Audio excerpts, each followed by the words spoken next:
नमस्ते। विलास भोंडे की YouTube channel में आपका बहुत बहुत स्वागत है। आपको यदि ये वीडियो अच्छे लगते हैं तो ज़रूर से सब्सक्राइब करिएगा चैनल को और वीडियो को लाइक करिएगा। तो बहुत सारे वीडियो इसमें है जो आपको पसंद आ सकते हैं, तो देखते रहिए। तो हमने पहले वाले वीडियो में स्ट्रेस क्या चीज़ है, स्ट्रेसफुल कब हम होते हैं, तनाव कब आता है आदि के बारे में बात की। आज हम अभी बात करेंगे उस स्ट्रेस में से, तनाव में से कैसे मुक्ति मिलेगी, हम कैसे बाहर आएंगे। बराबर। तो मैंने उस वीडियो में पहले आखिरी में कहा था कि हमें पैरा सिंपैथेटिक नर्वस सिस्टम को एक्टिवेट करना पड़ेगा। तो उसका मतलब सिर्फ ये है कि हमें हमारी भावनाओं के ऊपर थोड़ा कंट्रोल लेना पड़ेगा। हम हर जगह पे सभी भावनाओं में बहते जाते हैं, जिसकी वजह से स्ट्रेस आता है। उसमें से थोड़ा बाहर निकलने की कोशिश करें। तो जैसे एंगर मैनेजमेंट कह रहे, एक आपने कहीं फिल्म में ऐसा दिखाया था दृश्य, शायद सलमान खान की फिल्म थी। सलमान खान को बहुत गुस्सा आता है, तो कोई उसको बोलता है कि ये गुस्सा निकालने के लिए एक टेक्निक ऐसी है कि जब कभी भी गुस्सा आता है तो अपनी हाथ की मुट्ठी बंद कर दो और मन के अंदर 1 से 10 तक अंक गिनो, काउंट करो।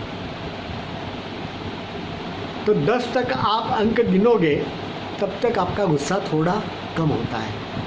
तो ये एक टेक्निक है एंगर मैनेजमेंट के लिए।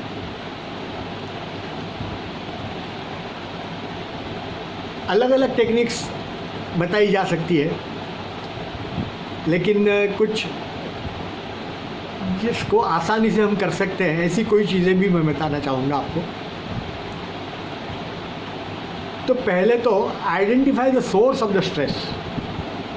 हमारा तनाव कहाँ से शुरू होता है, किसकी वजह से शुरू होता है।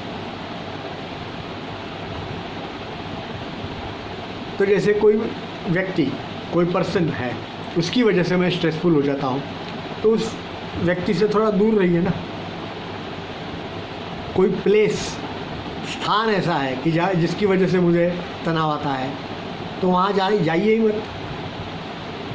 कोई सिचुएशन ऐसी है कि उसकी वजह से मुझे तनाव आता है, तो वो सिचुएशन से भी हम थोड़ी दूरी रख सकते हैं क्या, सोचिए।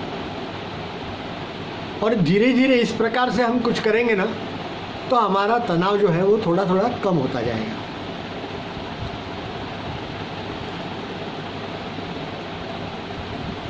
तनाव के लिए और भी 4 चीज़ें कह सकते हैं हम, और वो है 4 A's जिनको हमें अवॉइड करना है, या तो जिनसे हमें फेस करना है, उसका सामना करना है और उसके हिसाब से हमें हमारे में चेंज करना है। हाँ, ये भी एक बात है, मैंने जो पहले बताया था कि पूरे विश्व की चिंता मैं करता हूँ, जिसमें से कोई रिजल्ट तो आता नहीं है, सॉल्यूशन कोई नहीं है, लेकिन उस चिंता की वजह से मैं स्ट्रेस में रहता हूँ। तो वो चिंता करना छोड़ दीजिए। निगेटिविटी की वजह से मैं स्ट्रेस में रहता हूँ, पॉजिटिव बनने की कोशिश करें। तो ये 4 जो एज है ना, वो भी ज़रा आप देख लीजिए। एक है अवॉइड। तो मैंने अभी बताया वैसे कि किसी व्यक्ति से, किसी स्थान से, किसी सिचुएशन से, परिस्थिति से हमारे में स्ट्रेस बढ़ता है, तनाव बढ़ता है, तो उसको अवॉइड करिए, उससे थोड़ा दूरी रखिए, तो वो ज़्यादा अच्छा है। दूसरा है अल्टर, चेंज। आप पूरे विश्व को चेंज नहीं कर सकते, कोशिश करिए, लेकिन वो हो नहीं पाएगा।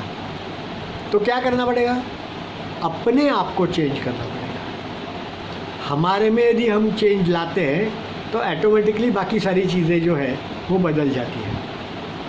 तो खुद को बदलिए, अल्टर, चेंज। तीसरा है एडाप्ट। एडेप्टेबिलिटी जो हमारी है वो बढ़ानी पड़ेगी। हम सभी चीज़ों के लिए अनुकूल हो जाए, एडाप्ट हो जाए। इसमें मैं ये नहीं कह रहा हूँ कि सभी की चीज़ें आप मान लें, लेकिन जहाँ भी पॉसिबल है वहाँ पे आपकी एडाप्टेबिलिटी जो है वो बढ़ाइए। और चौथी चीज़ है एक्सेप्ट, स्वीकार करें। कभी कभी चीज़ें हमारे कंट्रोल में नहीं होती, तब हमें स्वीकार करना चाहिए कि हाँ ठीक है, अब जितना भी प्रयत्न हो सकता है वो मैंने प्रयास किए, लेकिन अब इसके ऊपर मेरा कंट्रोल नहीं है, तो मैं ये स्वीकार करता हूँ कि ये ऐसा ही होगा, ठीक है। और जब आप एक्सेप्ट करने लगते हैं ना, तो आपकी मानसिक शक्ति जो है वो बढ़ती है। हमारे हिंदू धर्मशास्त्रों में इसको बहुत इम्पोर्टेंस दिया है और हमें यही सिखाया जाता है बचपन से, जिसको हम नसीब कहते हैं, भाग्य कहते हैं, कि मेरे नसीब में नहीं था, मैंने एक्सेप्ट कर लिया, ठीक है। मेरा प्रमोशन नहीं हुआ, ओके, मेरे नसीब में नहीं था, भाग्य में नहीं था। यदि मैं एक्सेप्ट नहीं करता हूँ तो पूरी ज़िंदगी मैं रो रो करके जीता हूँ। एक्सेप्ट कर लेता हूँ, मैं खुश रहता हूँ। ऐसी काफ़ी चीज़ें होती है और हम वो एक्सेप्ट कर के रहते ही है काफ़ी बार। तो ये एक चीज़ जो है वो भी हमें हमेशा के लिए याद रखनी है, एक्सेप्ट। तो ये 4 A's हमें जो है वो याद रखने हैं। और एक भी है चीज़, लर्न टू से नो। काफ़ी बार हमारा टेंशन जो है, स्ट्रेस जो है, हमारा जो तनाव है, वो इसकी वजह से होता है कि हम किसी को ना नहीं कह सकते। हम सभी को खुश रखना चाहते हैं, कोई भी कुछ भी कहता है तो हम उसको खुश रखने के लिए हाँ कहते हैं, उसको ना नहीं बोलते। और कई बार ऐसी चीज़ें होती है कि जो हम कर नहीं सकते, फिर भी हमने ना नहीं बोला, इसलिए वो करनी पड़ती है और जिसकी वजह से हमारा स्ट्रेस बढ़ता है। होता है ना ऐसा। ये सारी चीज़ें बहुत कॉमन है, मैं कुछ नई चीज़ नहीं कह रहा हूँ आपको, सिर्फ ये चीज़ें मैंने आपके सामने इकट्ठा करके बराबर से रखने की मैं कोशिश कर रहा हूँ।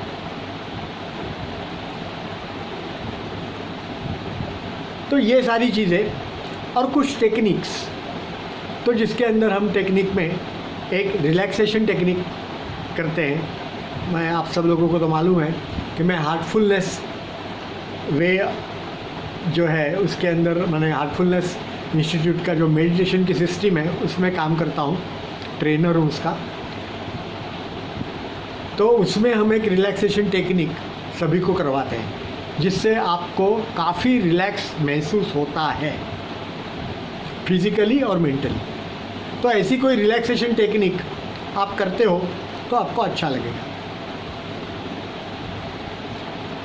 टाइम मैनेजमेंट टेक्निक, ये भी एक अलग विषय है पूरा, लेकिन काफ़ी बार स्ट्रेस जो होता है वो टाइम मैनेजमेंट के अभाव से ही होता है।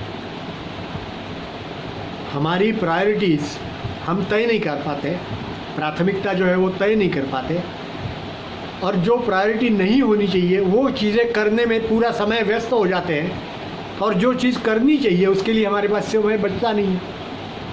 तो फिर अंदर ही अंदर हम वो तनावपूर्ण अवस्था में चले जाते हैं। तो इसलिए हमें टाइम मैनेजमेंट बराबर से करना है, और पर्टिकुलरली ये जान लेना है कि हमारी प्रायोरिटीज़, प्राथमिकता क्या है हमारे जीवन की। आज के दिन में मुझे ये पहले करना चाहिए और ये दूसरी चीज़ जो है वो बाद में करनी है। बराबर आप समझ रहे हैं ना। तो यदि ये चीज़ आप करते हो तो आपका स्ट्रेस काफ़ी जगह पे कम हो सकता है। और किसी का ज़्यादा हो गया है मानो, तो फिर उसको काउंसलिंग करना पड़ेगा। माने किसी साइकोलॉजिस्ट के पास आप जाते हो काउंसलिंग के लिए, वो हो सकता है। और एक आसान तरीका और एक थोड़ा है ऐसा कि आप आधे घंटे के लिए हर रोज़ एक्सरसाइज करना शुरू करो। फिज़िकल एक्सरसाइज से भी स्ट्रेस कम होता है। आधे घंटा ही करना है और एकदम आसान तरीके से करना है। कोई ज़्यादा दंड बैठक बाद में वेट लिफ्टिंग वगैरह ऐसे करने की ज़रूरत नहीं। अपना शरीर जो है वो चुस्त और फुर्तीला रहना चाहिए। उसके लिए जो एक्सरसाइज आप कर सकते हो वो आधे घंटे के लिए करो। बाकी तो योग भी आप कर सकते हो। ऑफिशियली योग की ट्रेनिंग लो। योग करने से आपका स्ट्रेस कम होगा, ये भी सही है। और है मेडिटेशन, वो तो सभी का एक असरदार उपाय है, असरकारक। यदि आप मेडिटेशन करते हो अच्छी तरह से, हमेशा के लिए नियमितता से, seriously and sincerely and regularly, तो आप 4-6 महीने में भी आपके अंदर फ़र्क महसूस कर पाएंगे। आपका स्ट्रेस कम होगा। और एक आखिरी वाली बात, और वो है जो मैंने प्राथमिकता के बारे में कहा ना, प्रायोरिटीज़ के बारे में, वो तय करने के लिए 2 चीज़ों को आपको समझना पड़ेगा। और वो 2 चीज़ें हैं आपकी इच्छाएं और आपकी आवश्यकताएं, ज़रूरतें। यदि ये आप समझ जाते हो ना, तो आप इच्छा पूर्ति के पीछे पड़ कर के जो स्ट्रेस लेके आते हो अपने जीवन में, वो ऑटोमेटिकली कम हो जाएगा। अपने जीवन में क्या आवश्यक है, क्या करना ज़रूरी है, ये करना ही पड़ेगा। मुझे जीना है तो ये करना ही पड़ेगा, वो आवश्यक है। और इच्छाएं, वो तो असीम है, वो तो कभी पूरी होती ही नहीं, हम सबको मालूम है। एक इच्छा में से दूसरी इच्छा का जन्म होता है, दूसरी में से तीसरी का, और उसके लिए वो इच्छा पूर्ति करने के लिए हमें स्ट्रेसमय, तनावपूर्ण जीवन जीना पड़ता है। क्योंकि मुझे ज़्यादा पैसा कमाना पड़ता है वो इच्छा पूर्ति करने के लिए।